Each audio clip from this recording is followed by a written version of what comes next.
All right. Hello and welcome. I got feedback. Gotta turn my volume down. Hello and welcome to the Janus Motorcycles Ramblestream, episode 13. We've been doing this for a little bit. As always, so good to see everyone here. I already see a bunch of familiar names and some that aren't. Welcome and tell us where you're from. Everybody's already doing this, but tell us where you're signing in from and what you are imbibing on this calm Monday evening. I, once again, am ill-prepared with all I have is my leftover cold brew that I've been drinking tons of today. Today was a wild one. I can honestly say we have a lot of crazy days. Usually Fridays are really, really wild here at Janus, but this was a Monday. Lots and lots going on. So maybe we'll talk a little bit about that. But plenty of coffee was imbibed, and more will be sipped on. Let's take a quick look at the comments before we go any further. First name up is Jacob Will. I had not been up to date on all the news of the week, but in preparing for this, I caught up a little bit. And in case other people don't know, Jacob was in a accident. I believe someone pulled out in front of him. Luckily, came out okay. His bike is did not come out as well. But so thankful that you are doing all right, Jacob, and healing up well, and that you are someone who ascribes to the rule of all the gear all the time, because that can mean the difference between a major head injury or just a bad day or worse. So really glad that you're doing all right, and we are going to be taking a look at his bike soon to make sure see if we can, if it's repairable. A lot of people pulling out in front of Janus bikes lately.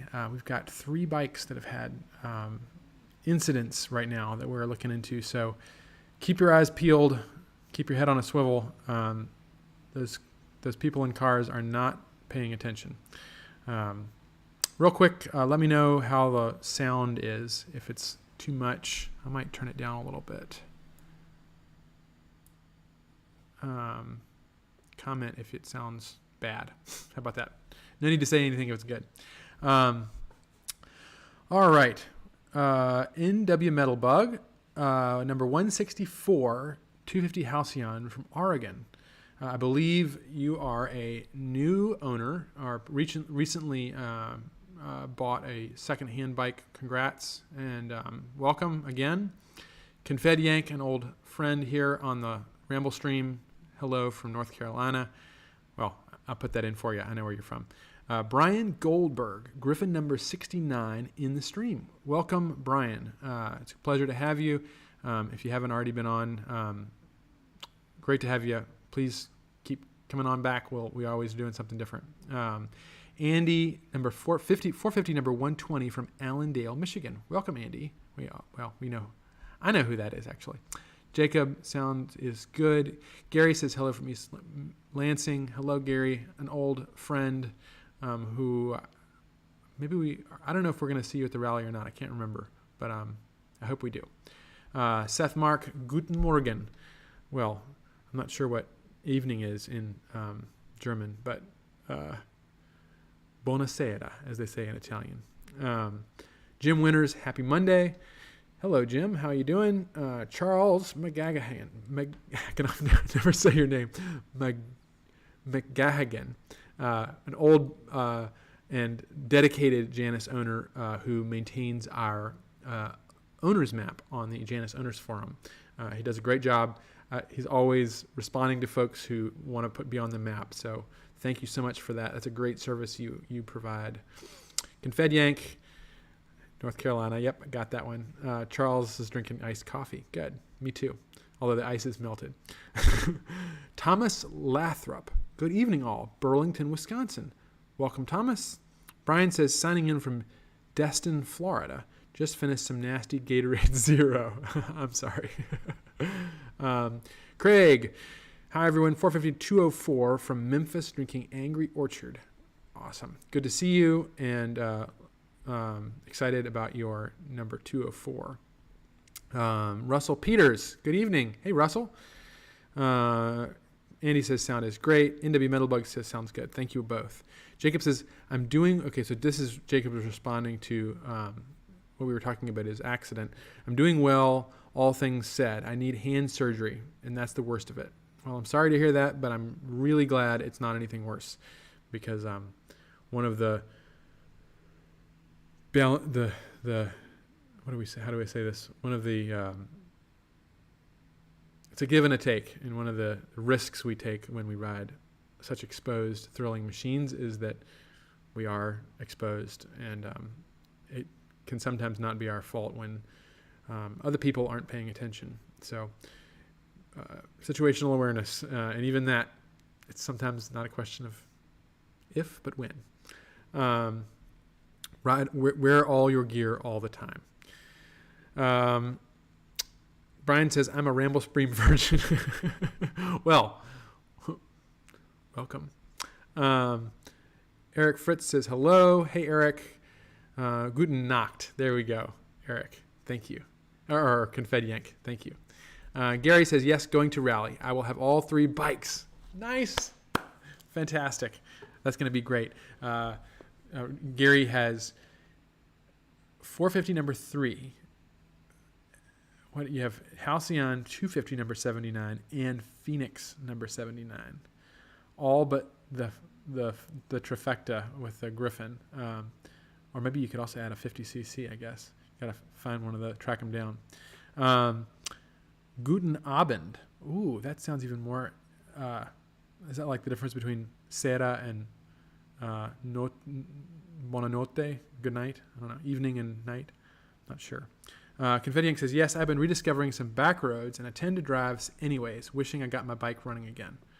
Well, get a hold of us. Hope it's nothing serious. Get it back on the road. Seth Mark says, are there rooms still available for rally somewhere? That is a really good question. The best person to ask would be Jamie. I do know the problem that we have. You know, we moved the rally from the middle of summer. We used to do it in July, which is really hot and kind of not the best time for the rally. We moved it to the fall, which is lovely. The weather's going to be fantastic, but then we start fighting with Notre Dame games and all kinds of other stuff. So it is going to be challenging, but the best thing I can say is start calling now, and maybe we can get you a spot. That would be great. I've already given up the rooms in my house to friends coming in, so I can't offer you an extra bed. Jeepman Dan says, ahoy, how's it going? Evening versus night. That's what I thought, Seth. Great. Abend, is that evening, or I guess that's evening, yeah, because the other Nacht is night. Live an Artful Life says, hey, Richard, finally got to one of these live. Fantastic. Welcome. Glad you can make it. I do follow a lot of I love YouTube as much as I don't necessarily agree with all the things that Google does. I really love YouTube. I've learned so much over the years, and I like following live streams from other people. But so often I don't make the live stream, and I watch it after the fact. So even when we've been averaging quite a few people on these live streams. We got 24 people watching live right now. That's really impressive, honestly. But you got to think, some of these live streams, or this live stream will be watched by many more people after the fact. So I always tell myself that, pat myself on the back, that there'll be more people that are watching than it is live. But 24 ain't bad, got to say. Confed-Yank says, I wish, this is in reference to getting his bike running, but cheapest Janus I'm finding, oh, that's right. You don't have one yet. Darn it. We'll have to fix that. Still has his Harley Davidson, work been too slow to save up for a Janus? Understandable. They are not the cheapest motorcycle on the market. I was just answering some Facebook comments and I don't want to get into a war with some of our commenters, the most obnoxious ones, but I was trying to kindly explain that, our goal is not to be the cheapest budget motorcycle. It's to make lightweight motorcycles that aren't budget bikes, that actually we take time and care and love and put our passion into. And some people are just never going to understand that. But that does mean that they're not the cheapest motorcycles out there. Seth says a campground or yard for a travel trailer. I think we could definitely arrange that for you. If not, yeah, absolutely. You can park out in my alley if you want. Seth, that would be great. Or in the street. I don't know what kind of camper trailer you have, but it's perfectly okay to post up behind on the alley. So I can even run an extension cord out to you if you need it. So let's talk. Confed Yank says they hold value for reasons. They do. Although I'm kind of shocked at some of the values I see on them. I think it takes a little bit for people to sell, or they may be going for some of them are really good deals, I guess, and I think that has to do with the fact that the brand is not very well known. So yeah, there are good deals to be had. I've seen some very low prices on them. I'm not upset. I just need monies. Yep, me too. Confed Yank says, I got an RV if anyone's willing to let me borrow a Janus. Nice. Seth says copy. Great. Seth, I think you got my contact info. Let me know. Yeah, we talked. Okay. NW Metalbug says deals can be had. Yes, indeed they can. And Russell says, like all handmade bikes of yesteryear, one better be able to understand a ratchet to own one. It's true. And that's one of the things we build into our bikes is that we want you to be involved. So, all right. Well, we worked through some of the comments so far, and let's kind of dig into the rest of the evening. We'll start off with, as always, well, what's become a common thing is a Wilbur poem. I got another one for you. I actually can't even remember which one I picked out.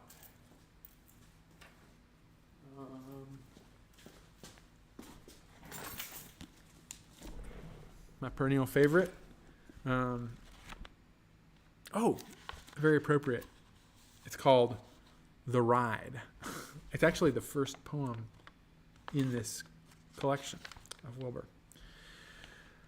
The Ride by Richard Wilbur. The horse beneath... Let's start that over again. The horse beneath me seemed to know what course to steer. Through the horror of snow I dreamed, and so I had no fear. Nor was I chilled to death by the wind's white shudders, thanks to the veils of his patient breath and the mist of sweat from his flanks. It seemed that all night through, within my hand, no rain and nothing in my view but the pillar of his mane, I rode with magic ease at a quick, unstumbling trot, through shattering vacancies, on into what was not, till the weave of the storm grew thin with a threading of cedar smoke, and the ice-blind pane of an inn shimmered, and I awoke. How shall I now get back to the inn-yard where he stands, burdened with every lack, and waken the stable hands, to give him, before I think that there was no horse at all, some hay, some water to drink, a blanket, and a stall? It's a good one for anyone familiar with riding a motorcycle, or a horse, for that matter. Okay, well, tonight, what I have on the menu, if I don't waste all my time, is the continuation of the early days kind of slideshow we've been doing. And we're going to... but first, a couple of... You know what? I'm running out of time. We may skip one section of my agenda here, but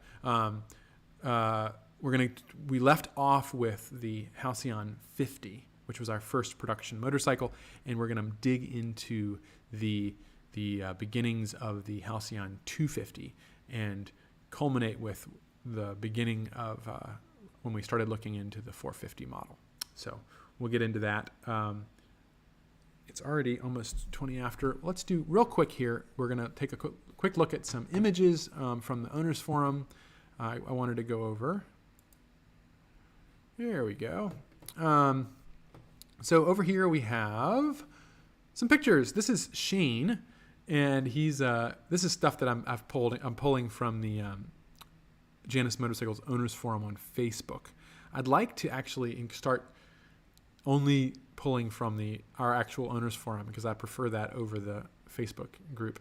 I don't ever really get on Facebook, but there's some good images here, so we'll run with it for a little bit. Great little Honda monkey in front of it with that little horizontal, nice pairing there.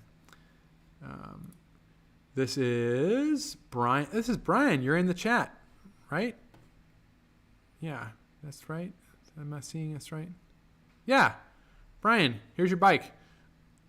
Beautiful red Griffin. And he had a nice little write-up of his one of the rides he went on. I think you said you hit 70 miles an hour with a tailwind. Well done. That's a really nice color scheme. And you got the cargo bag on the side. Good look. This is Adele. Adele went to a show and I think actually took two bikes. The two of them went, and I don't know how they did, but I love seeing these Januses always rack up the awards at the events. It's really funny next to a motorcycle that costs significantly more. This is Daniel, and Daniel has upgraded his horn. I thought that was kind of cool. Right off the side there. There's a whole bunch of cool horn options you can do on your bike. Some of them are pretty loud. And the good old friend Dan with his lovely number 666 Magic. 666 is on the other side. This is the 250 Halcyon number 666. And he's done one of our owner testimonial videos that you can find on YouTube. Riding through, I believe, you up in Vermont, Dan? I don't know if he is or not. And last but not least, I thought this picture was fantastic. Really captures what we're after here. This is Noel, owner of Halcyon 450 number 137, posing in front of 1944 steam locomotive in Albuquerque, New Mexico. They only bring the train out once a year. It's been totally restored. A nice pairing there. So, all right. Well, let's go ahead and dig into the early days. Continued. All right. Well, let me see if I'm actually starting this at the right spot. Let's, oh yeah. I got ahead of myself here. All right. There we go. So when we wrapped up the 50cc the last week, I didn't quite get all the way through the 50cc slides. So here's a couple to round it out. This was a 50cc we did with chrome-plated fenders, which I always thought looked really great. And we're about to do something similar, although it's even better because they're not plated, polished fenders that you'll hear more soon. And then here's a great lineup of fuel tanks going back. And if you haven't caught the whole story on the fuel tanks, we've done, I think I covered them in some of these previous Ramblestreams, and we've done some YouTube videos on them. So you can see those starting in steel and moving up toward the aluminum. Here's some kind of, if some of you all may remember, Gary remembers this, but this is this was Janus Motorcycles. This was it. This is where business ran up top and the motorcycles were built down below, and that was the whole shop. You had to go find a grungy garage door around the back of the building to get in because we didn't have the whole front of the building, and we just rented the building. There we are. There's Ken Miller in that green shirt. It's hard to see him. I hope to do a podcast. We're going to be starting the podcast back up here again after summer, and I hope to get Ken on. Ken is kind of the secret sauce behind our engineering back in the early days, our electrical system, getting through EPA. He used to work at Bendix out in South Bend as a fuel delivery engineer, the story is he worked on components for the SR-61 or 71, the Black Hawk, and among other military grade airplanes. There he is. This is really early where we made all of our own harnesses in-house. Still 50cc, some 50s coming off the stands, prepping for a photo shoot. And this is still one of my favorite pictures of a Janus. Number 007 with chrome fenders. Really one of my favorite bikes. That really captures Janus right there. That's still what we're trying to do with the 450 is nail that look. And I think we've gotten even better at it over the years, but that's the aesthetic that we're really going after. There's something to be said for the 50cc, how there's no engine in there. It's just so much air. All right.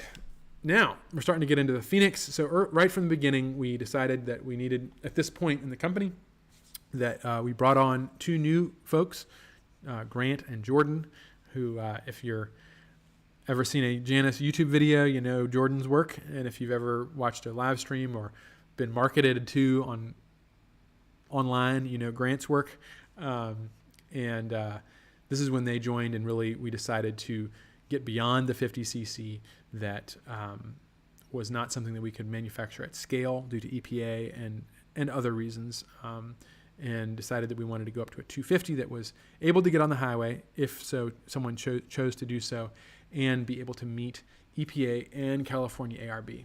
And so the goal from the beginning was to do a Phoenix and a Griffin, and a Halcyon. Still wrapping up for 50cc bikes though at that point. So around one summer, the last summer of the 50, we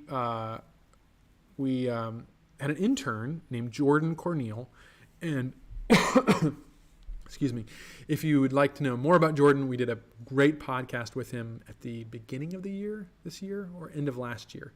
Look that up on our YouTube channel, or Spotify, or wherever you find your podcasts. Jordan Corneal currently works with, and has worked for many years now with what is known as Curtiss motorcycles, and they're one of the most expensive motorcycles in the world, an all-electric now. Used to be called Confederate motorcycles, and he went straight from Janus to working there with an internship with us to working there. But he helped us would do some concept, these super glitzy, glamorous, design school style renderings of a kind of cross here between we hadn't designed the Phoenix yet. Kind of a Halcyon tank with knee slots, so it's really morphing. And we're going to kind of zip in. I think we'll show a couple more pictures of like that. I don't have, these are chronologically in order, so I haven't put too much time into this presentation, but we'll see some more of those scattered through the deck here. Still continuing to, for many years, we've keep updating that Halcyon tank. So continuing to figure out how to keep it from warping. That was a jig that basically prevents, it allows us to tack it while holding its shape. And we hadn't figured out how to make it rigid yet. And here we go. The very first sketches in CAD, well, after I had done some hand drawings, I'm starting to work in CAD, and you can see the very first kind of sketch versions of a leading link suspension that we were working on at this point. So there it is. All the geometry is getting worked out with the swing arm. And there is the first, this is not the first, but one of the first renderings we did of the Halcyon 250. And you can see it looks kind of like what we build to this day. Instead of having a airbox there, it has a round thing that I don't think we really knew. At that point, we were just copying the 50cc oil tank. The very first versions of the airbox actually were a glove box. We'll actually see that here in this. There's the 50cc engine, and there's our first prototype 250. And there's one of our bags that we launched the 250 with.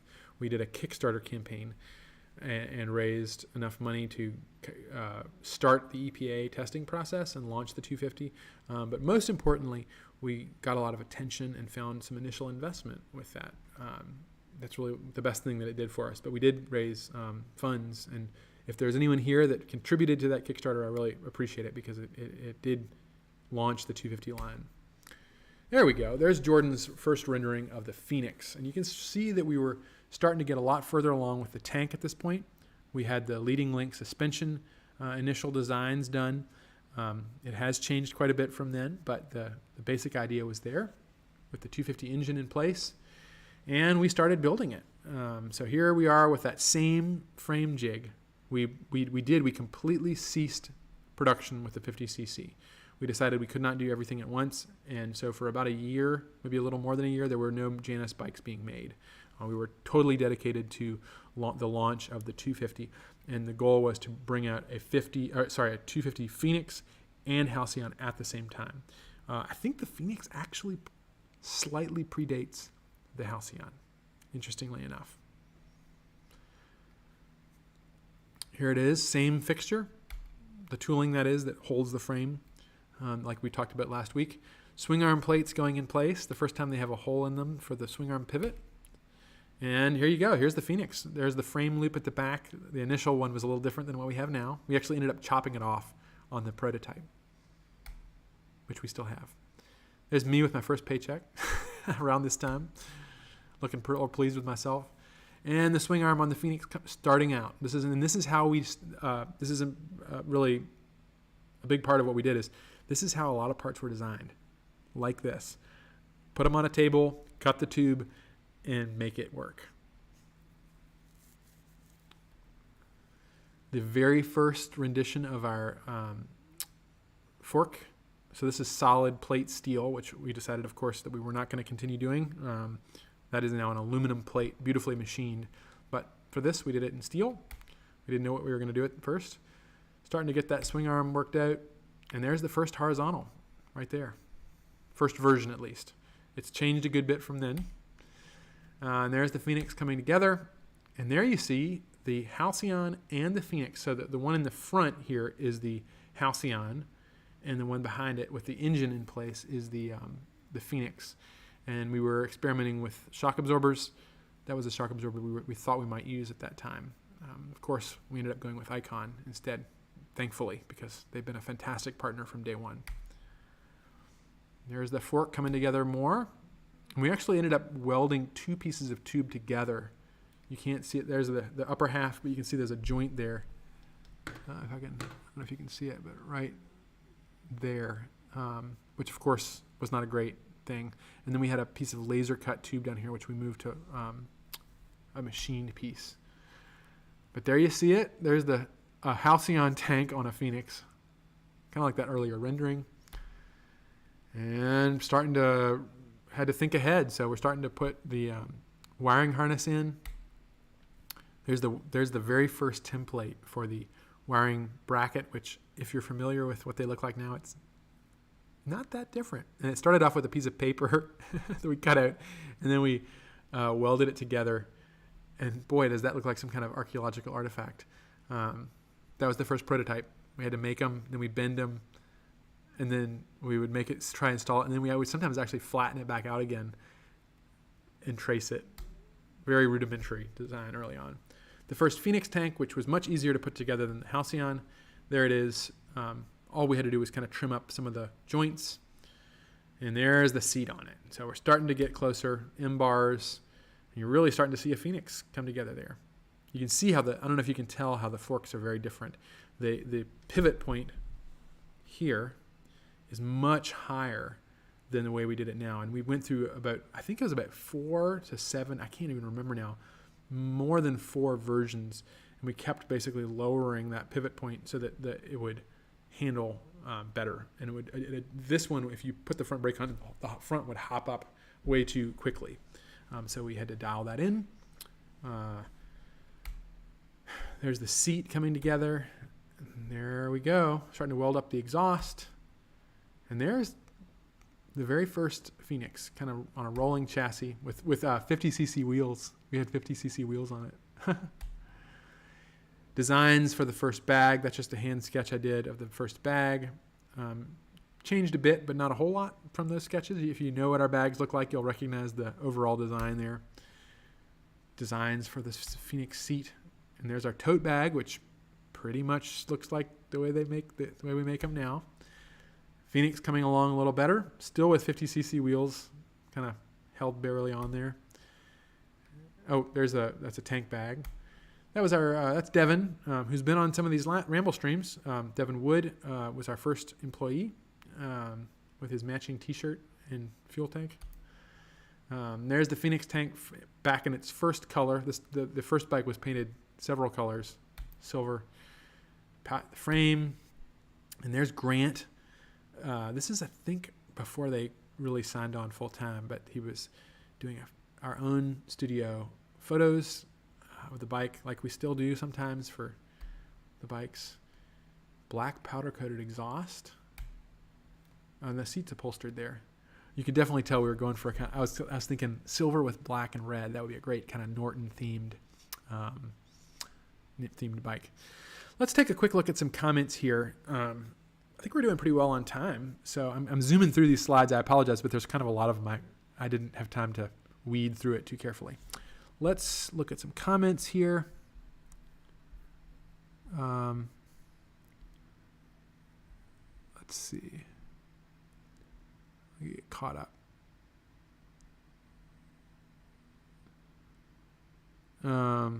Brian says that's correct. This is in reference to his red Griffin. He says downhill he hit 70. The Griffins, especially with knobby tires, are not in any way you sit up. They're not the best of Janus model for breaking speed records. Grant, hi all, drinking tequila and club soda from family vacation in North Carolina. Yep, Grant is on vacation, folks. So I'm glad he took time out of his vacation to see the shop again. He's only been going, it's Monday. Gary says, yes, I have spy photos that Grant made me promise not to post. Live an Artful Life says, where in NC, Grant? Tom, Live an Artful Life. Okay. Hey, Tom, how's it going? Good to see you on the Ramble stream. I think, and I'll let Grant answer that. I won't. He's in the Outer Banks. I'm not sure where in the Outer Banks, but he's on the coast. Gary says, love the picture of the old shop. Yeah, isn't that great? I love it too. It's good to remember. You know, we have that beautiful window on the side, and it was all boarded up for years before we opened it. And I remember re-bedding all the glass and reglazing it. That was one of the first tasks we did, I think, for the Flight of the Phoenix party when we launched the Phoenix. Gary says, Scott says, hello, Scott. Welcome. He says Bond, James Bond. I think he's talking about the 00750. And yes, that's one of my favorites. Grant's answering where he is. Dock on the Outer Banks. Confetti Hanks says, I want to ride the OBX. That would be a great ride. I've ridden a little bit down in Florida, and that's nice, although maybe not right this time of year. Grant says, going with dear old friends who I used to go to duck with as kids. Yep. So it's kind of a return, and he went as a child, and now he's got his kid down there, which is, I'm sure, a really great experience. Glad you're having a good time down there, Grant. Perry Ford says, the first 250. Nice. And Gary says, why did you stop making the tank bag? I just don't think it was a big hit, and it did tend to scratch the paint. Oh, I know why. The original design had magnets in it so that it would grip your tank. And then we decided to go to an aluminum tank so that magnets didn't work anymore. Aluminum magnets don't exist. That's an old joke around the shop. But we tried having a strapped-on system, but it was just a pain in the neck, so we kind of ditched it. Maybe we should revisit it. I was actually just cleaning my little studio in my house, and I found one under my chair. Maybe we should bring it back. It's a good point. Craig says, we are up to 30 people on the live stream. Nice. 34 as of right now. This is great. Welcome all. I would encourage you, I got to put on my sales hat now. If you're enjoying the video, hit the like button. That's going to help the crazy YouTube algorithm. It's going to help this reach more people, although maybe we don't want them to. But yes, hit the like button, and definitely, if you haven't already, subscribe to the Janus YouTube channel. There's my pitch. All right. Multifarious, welcome. Good to see you. He says, feel free to like that stream. Oh, thanks, man. Appreciate it. He's already ahead of me. Confetti Yank says, oh, Richard, speaking of travels, have you seen Motorcycle Destinations site? No. Tell me more, Confetti Yank. Stephen Duke, welcome. Will you guys ever do another exhaust tips add-on? Brooklyn can? Oh, yeah. Yes. It is in the works to do, I don't know if we would do a full Brooklyn's can, because it would be like hanging off the back of the bike. I guess that's the Brooklyn's can look to do that. I don't know. We definitely want to do more fishtails for the 450. The problem with the 450 is the exhausts are lower slung, and it has rear suspension. So they'll drop down to the ground and they'll scrape. So we need to make them so that they flare up and not just go up and down, if that makes sense. And it just takes a little time. But as I've said many times in the last month or so, our primary goal right now is coming out with more upgrades quickly, faster. So I do hope, and I am willing to say that you will be seeing more upgrades coming out for the 450, and I hope the 250 in the coming months, because that's going to be a huge part of the focus that we're focusing on. Scott says, yes, 007. Great to see you, Scott. Tom Neal says, have a great time, Grant. Yep. And he says, hi, Richard. Hey, Tom. Rev says, hi from New Mexico, number 137, 450.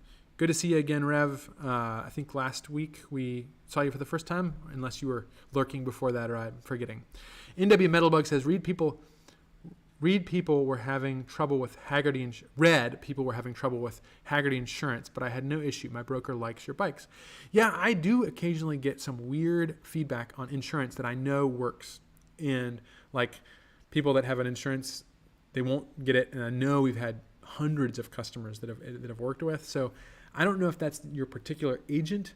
I know that with like the BMV or your DMV, or depending on where you're from, sometimes it is the agent. And you just have to go find a different one because they're a pain in the neck and they want to throw the rule book at you. So I'm not sure if that's the case. If you are having trouble with insurance, please let us know. We can help you. We know who's gotten insurance through what and what works. Tom says, I'm curious with the direction of the exhaust port. Did you consider a single down tube? On the 250, no, we did not ever consider a single one. Maybe we should have. You have to remember, actually, I'm not sure if I actually finished that slideshow. I know we had, I think we did. We did a live Ramblestream a month or two ago where we talked about I did a presentation, I redid the presentation from the LiveWorks conference where I talked about our 50cc frame recall. And so you got to remember we're coming straight off of that. Or actually, no. That's happening like in this image right now where we are in the slideshow. This is 2015? Yeah, 2015, 2016. Right about now is when we're learning that we're learning about the 50cc frame failure issue, which if you don't know about it, go check out the one of our previous Ramble streams where I talk about it, but we had a major issue where frames were breaking. Not what you want to have happen if you're the owner of or founder of the company and the designer of the frame. So we were we were really interested in copying and sticking true to the Norton featherbed design. As you can see from these images, and I didn't mention it, but the 250 chassis is the 50cc chassis, just we moved up to 1-inch tubing instead of 7/8 inch, which is handlebar stock. So we just increased the frame, the tube diameter of the frame, essentially keeping the engine compartment the same. We had to lengthen it a little bit because the engine size was a little bigger. But we did not consider a single down tube, and I don't think it's really cost us a whole lot. It does. The exhaust does come out at a little bit of a sharp angle, but we weren't going for any speed records anyway. Kidvedyank says, Motorcycle Destinations has been my addiction lately. They have a YouTube channel, but website with choice of kind of places you want to ride to. Seems like anything and everything bikers may be into. Fantastic. I will definitely check that out. Russell says, State Farm full coverage. Great. Seth says, I have tons of insurance with Haggerty. They wouldn't. Wacky. See, that's where I don't understand. Like, one person can get it and one person can't. And I don't understand that. Craig says, are there any plans for a belt drive conversion? Probably not at this point. Although it would be cool. It's a good business idea. Jim says, both of mine are insured with State Farm with no issues, but has Paragon DBA as Janus. They had issues finding Janus. Yeah, that does cause trouble for some folks. Our legal name is Paragon Motorcycles, as we talked about in the Paragon Ramblestream 2 weeks ago. 2 weeks ago? Whenever I did it last. Scott Spence. Hey, Scott. Good to see you on here. Any thoughts to make the 450 oil dipstick more robust? Mine broke off at the junction between the threads and the aluminum cap. Perhaps larger threaded portion to handle the stress. Actually, we do. And on one of these Ramble streams, a number of months ago, I designed a new dipstick that's going to be two aluminum pieces with a steel cable between them. So much more robust. And that when we will be coming out with soon, it will be available to new and existing 450 customers. And if you have a problem, just get a hold of us. It's not ready yet. I will say that. It takes a while. And I think our machinist is backed up on it too. Ben Grow. Welcome. Haven't seen you on here before, but I appreciate you being here. He says, mine is insured with Progressive, no problem. Ben Grow says, do you all have a wiring diagram for these? Yes, we do. And actually, I'll show you the first one, hand-drawn one in this slideshow, which I need to keep cranking on here if we're going to get through. Also, this is Bangry. Hello, all. Hey, I was wondering. Bangry is a great story.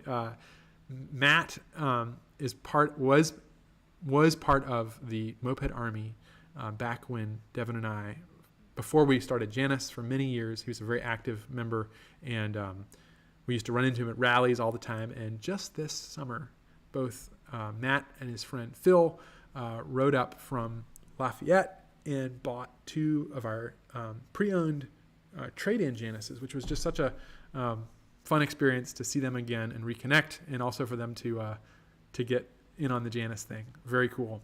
So yes, Matt, we do have wiring diagrams, and the best thing to do is to email me to get one, or get a hold of us, but through service. I will try and remember, but I'm really bad at that. Brian says, +1 for Progressive for USAA members. No issues at all. Yeah, I haven't had issues, but then I've heard people having trouble with it. So as we continue to get more and more owners, it's becoming less and less of an issue. But every once in a while, you have that company or that agent that just wants to be annoying, be difficult. Rev says, I have State Farm. They don't seem to know what Halcyon, or they can't find it in their computer, so they put down Paragon. Yeah, I think it's just the agent. Scott says, thanks, Richard. Absolutely. You're welcome, Scott. Good to see you. Matt says, basically, I want to extend my bar signal wiring as I added some ROX risers. Yeah, absolutely. We have that and can get it to you. And you should be able to, although you have an older model, we have installed the ROX riser, the 2-inch model, on the Halcyon without needing to extend the cables. However, maybe your bike is old enough that it might need that. So, yes. Okay, we're going to keep going here on the slideshow. Here's the chassis keeping coming along. There's the Halcyon. There's the first Halcyon 250 chassis coming together. Wheels are in, our first wheels with their fancy wavy discs, which I immediately got rid of for classic drilled style. And there's the first forks, which I was so excited to be able to, at this point, we have to remember the 50cc had moped EBR. Bingry will recognize that brand of fork. They all came with a hydraulic EBR, which is an Italian inexpensive fork. Well, I shouldn't say inexpensive. They're really cool Italian. They got a fantastic story behind them, but they're very simple. From the very beginning, I had wanted to come up with my own suspension design. So rewarding to see the first leading link come out, even though it needed adjustment. There's the back end of the Halcyon. Boy, hasn't changed much. There we have painted the first logo on the airbox, which at this point was a glove box. You can see on both these models. Here we are preparing for the Flight of the Phoenix party where we launched the 250 line, and they both have pod filters. I don't know if you can see that coming off. And the airbox was a glove box. We had no intention of making it a airbox, but we needed something there to tie it all together. Luckily, it works for an airbox too. There they are, 000 and 000. Both these bikes we still have. The Phoenix is not in running condition. I'm not sure what the story on that one is. The Halcyon has many miles on it, and it sits over in the coffee shop, the Electric Brew next to us. And there you go. There's the first hand-drawn wiring diagram by Ken Miller, the Bendix fuel delivery engineer. And I think it's still... We keep updating it with a hand-drawn version. We have not put it in the computer yet. The 450 is all computer-drawn. There's a much, at this point, younger-looking Grant and Jordan in our old trusty white Janus Volvo, the first Janus vehicle we had. And that's how we did all of our initial video and photo. Super safe. And there's the first sales photograph of the Phoenix. Taking pictures. This is the setup for one of my favorite shots of the Phoenix with, I think her name is Kim, the model. And there it is. I don't know if you all remember that one, but it's one of my favorites with the Goshen Theater in the background. She used to model the 50cc too. If you've seen early pictures of the 50, the girl riding it, that's Kim. I think her name is Kim. I apologize if I'm wrong there. There we are laying out the highlights on the Phoenix tank. And this is a Phoenix that we polished. Is this the first one? Yeah, that's it. That's the first one you can see because we've chopped off the hoop on the back of the chassis. This one, I know where it is. Jay has it. It was then sent to the Hand-Built show. It's been through many different. It's been silver, red, and polished. There it is with our good friend and shock absorber supplier Jeff Lowe from Australia, who still supplies all of our shock absorbers, even on the 450 model.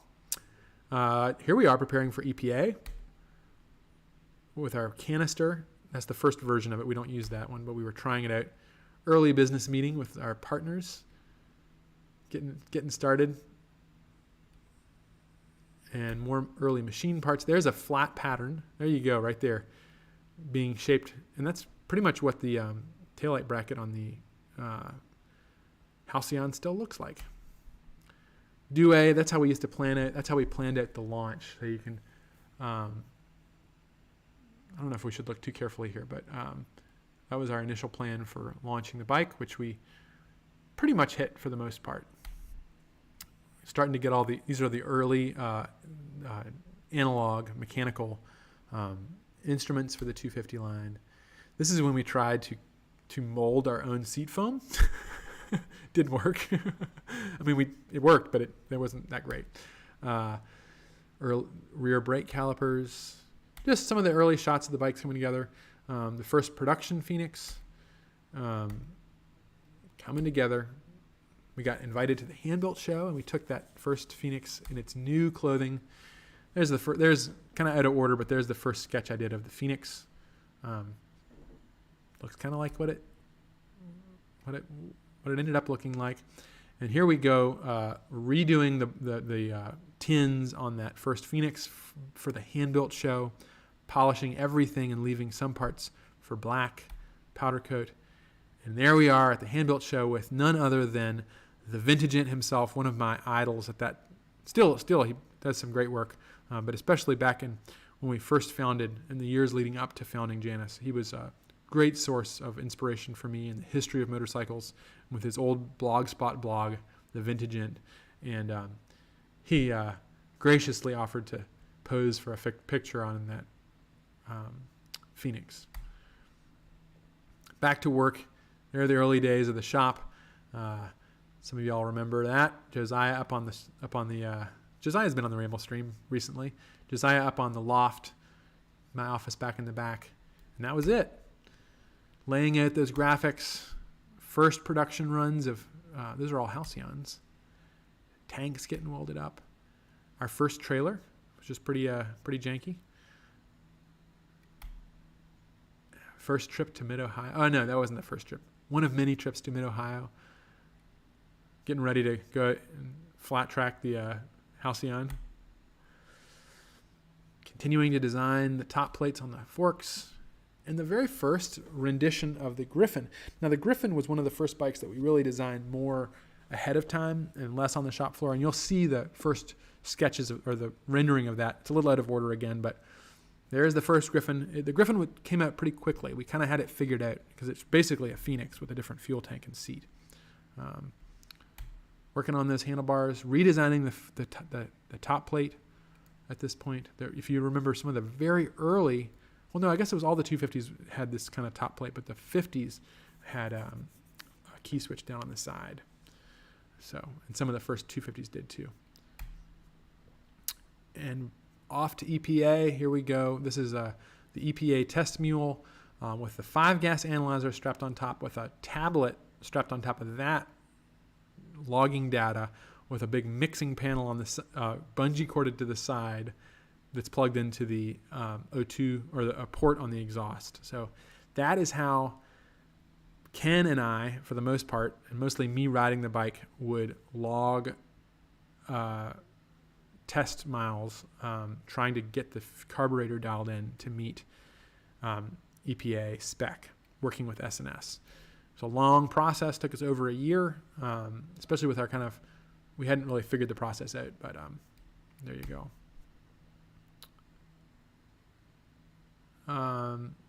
There's that top plate coming to fruition. The wiring harness is one of those things that the earliest bikes were basically wired up in the frame, and this is one of those chassis when we started kind of upgrading the wiring system. It's gone through many upgrades since this point. It's much more streamlined, but we were making them ourselves at this point. And there's that Griffin coming together. I remember seeing this and thinking, that is exactly what I want it to look like. There's the first rendering I did of it. And this is before we even had anything at all. So really kind of pair these three drawings, the Halcyon, the Phoenix, and the Griffin. And to be honest, they're really true to the initial designs we had for them. There it is in reality. One time I actually overlaid the CAD drawing over this, and it pretty much lines up perfectly. I should have shown that drawing. There's our model for the first, still the video we have of the Griffin online. It's one of our most popular YouTube videos. It's Seth riding it, jumping it, and he can tear it up, and he's a much better rider now than he was then, and his young son is probably a better rider than me. There we are at the EPA test lab. That's me posing next to the bike. And this is where they do the testing on this rolling road. There's Matt, who did the 250 and the 450, one of their two lab techs up there. You can see the bike's all wired up. Those are heat panels that are taped to the tank that heated up to simulate hot. That's the shed test. All wired up. Oh, and this is one we did for a customer in Fort Wayne. He wanted a race bike. He wanted to actually race it. It's kind of a one-off thing we did. So we left the tank raw, all the welds exposed, and the seat, and the airbox. It was kind of a cool build. We put a Super Trap exhaust they built for us. Super Trap is over in Ohio. Straight into the exhaust, no cat. And the number of the racer 111. And there he is. Unfortunately, he crashed I think it was his R6 at the race at a very high rate of speed. And I think he broke his hand, but it kind of put a nix on further development on the race bike. Recently, that race bike went to a second owner who brought it in, and we've kind of converted it to more comfortable street use at this point. But he's saved all the parts, and it would be able to go back into good racing trim. This is a photograph that's dear to my heart. I don't know how many of y'all are familiar with the story of John Penton. This is at Mid-Ohio, by the way. This is John Penton. John was an international 6 days champion multiple times, which is a grueling kind of world-class enduro event. John was basically responsible for the formation of KTM motorcycles. He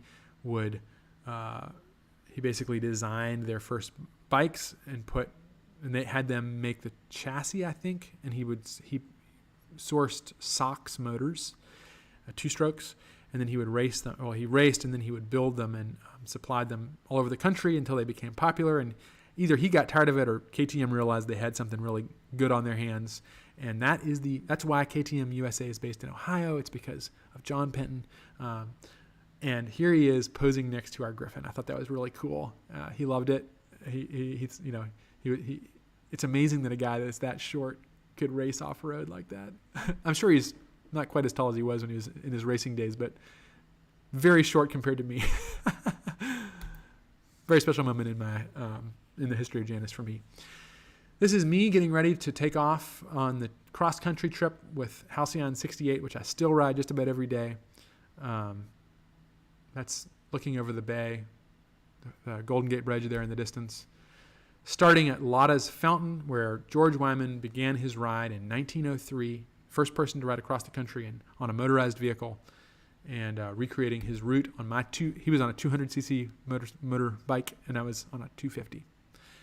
There I am on the famous zigzag road in San Francisco, and there I am with all my riding partners. I mean, there are many of these bikes, but a Goldwing, a BMW, and a little Janus at the end.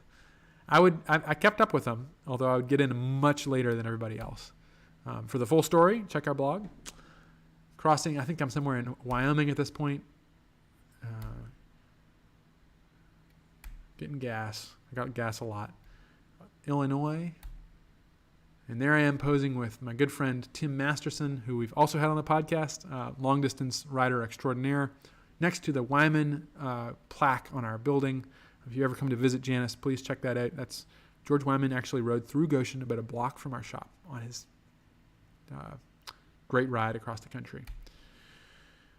And I think we're kind of rolling to a close here at perfect time, 7:59. This is the little town of Verona in Italy. Varese. Sorry, not Verona.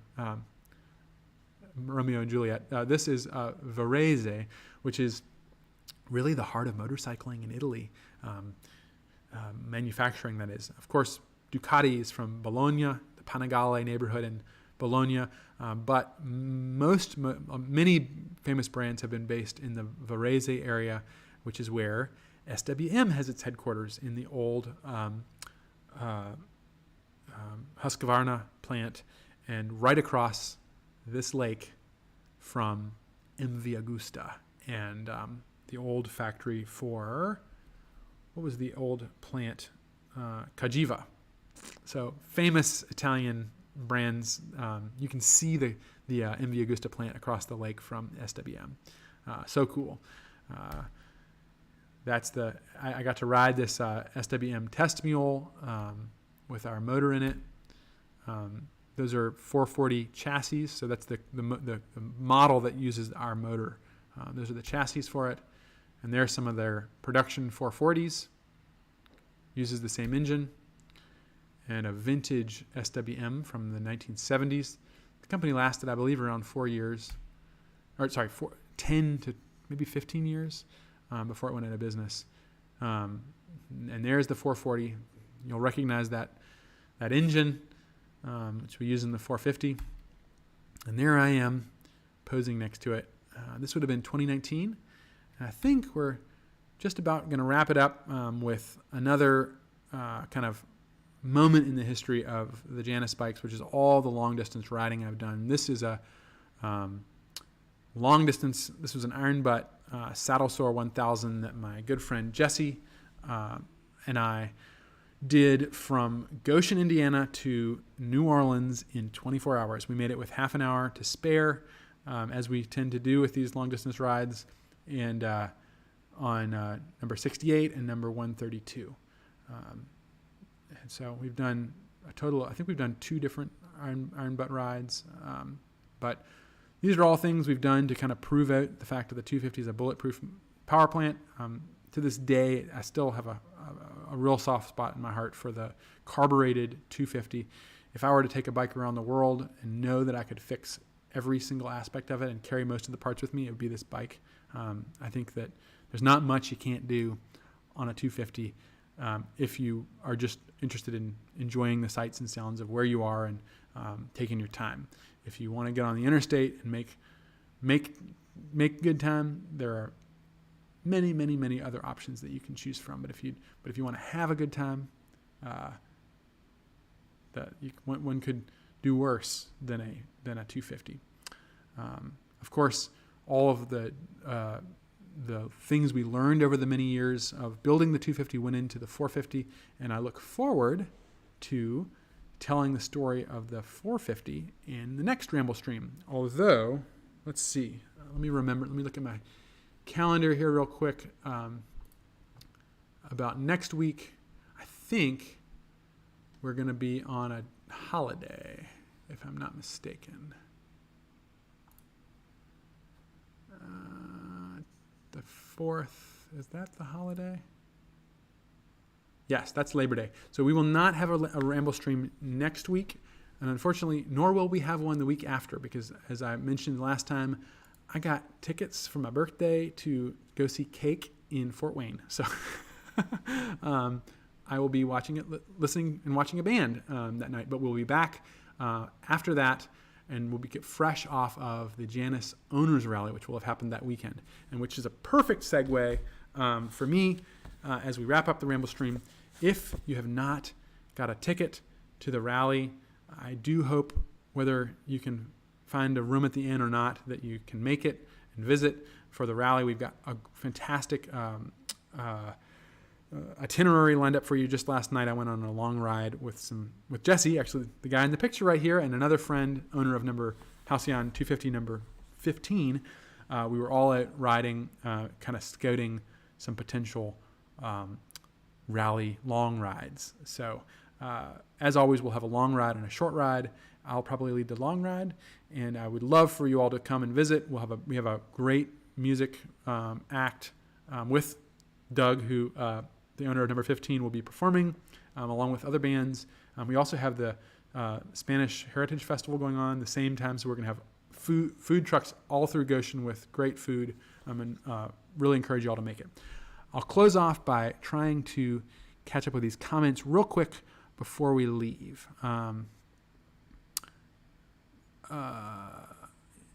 He says, Bingry says it's too tight on the 2018. Yep, okay.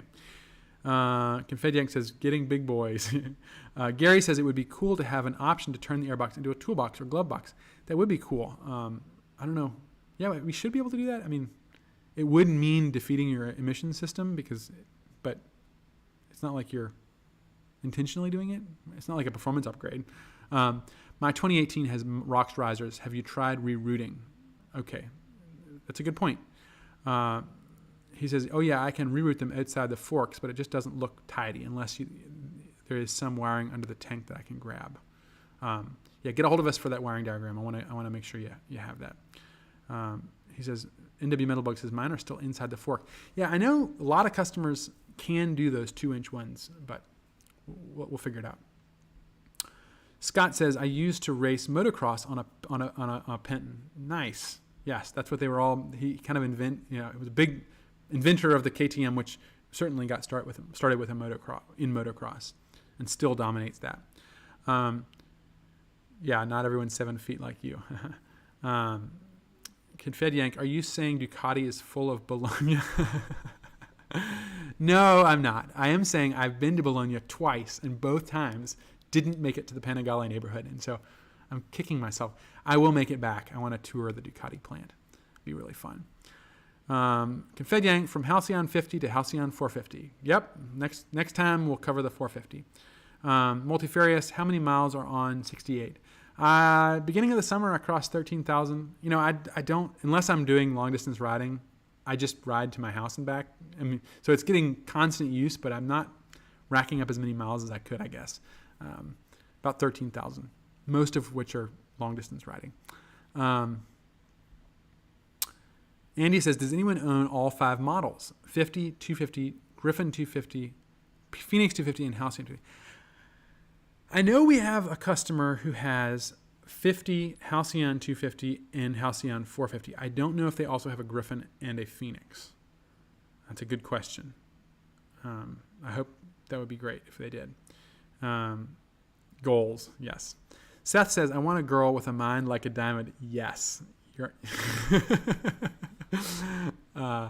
going the distance. That is a good cake song. That's one of the radio ones. There are many, many more that are great as well, which I look forward to listening to. Confetti says, oh, Richard, my friend asked me to start a Janus racing team.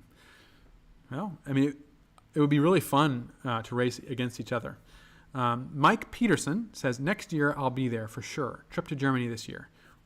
Well, enjoy your trip to Germany, and we look forward to seeing you next time. Keith says, thanks, Richard. I'll see you at the rally, number 706.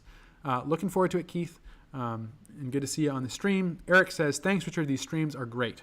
Well, I really appreciate it. If you have any suggestions, put them up in the chat. I love to hear them, and we're always tuning this. I definitely do not think that this is really fully dialed in at this point. We're rambling. So there you have it. But it is pretty crazy that we still have 30 people, even after I've been rambling for over an hour. All right. Jeep Man Dan says, see you at the rally. Absolutely. Christopher Smith, I need more brochures to pass it to folks interested. Gave them all away. That is something on the website. You can order them, a pack of 10. You should order more than a pack of 10. We send them out for free. So get a hold of us. We will send them to you. Please. We love doing that. Craig says, thanks again, Richard, for a great Ramble stream. Thank you for joining. It's good to see you, Mark, number 997 as of today. New owner, Mark. Congratulations, and thank you for joining the Ramble stream. It's great to have you, and awesome that you have number 997. So, a new owner. Thanks for the rambling, Richard. Have a wonderful time. Are y'all going to be at the Barber Vintage Festival this year? I believe the plan is that we are going to be there. I think we paid for the insurance, so that means we're locked in. I don't know if I'll be able to make it. I think I'm going to be we're going to be doing something up in northern Minnesota around that time, with more on that soon. Charles says, I show someone with 4 models. So Charles would know. Check the owner's map. Maybe we have a record of someone with 4. Tom Neal says, yes, Nick Trimbaugh. Okay, there we go. Nick is a rally attendee. I think he's going to be here at this rally. I know he was here last year. He has 4 models. So a real Janus fanatic. Okay, folks, it's been a pleasure. It is now 10 minutes past, and I have not had dinner yet, so I'm sure my family's waiting on me. I thank you for joining me. I think this may be a record-setting stream. Like and share if you haven't already. Spread the word, especially to other Janus owners. This is really geared to you all. I'm not trying to sell bikes here. I'm trying to interact with Janus owners and build on the culture that we've already started, answer your questions. Maybe we'll do something where we go through the Facebook group or answer questions that are on there. I'd rather not keep this from being kind of a service thing. We have other streams for that, but we'll see. Post up your suggestions. Thanks again, and I will catch you in, not next week or the week after, but the week following that, which I don't have the date in front of me, but we will not have a Ramble stream the next 2 Mondays. Catch you all next time.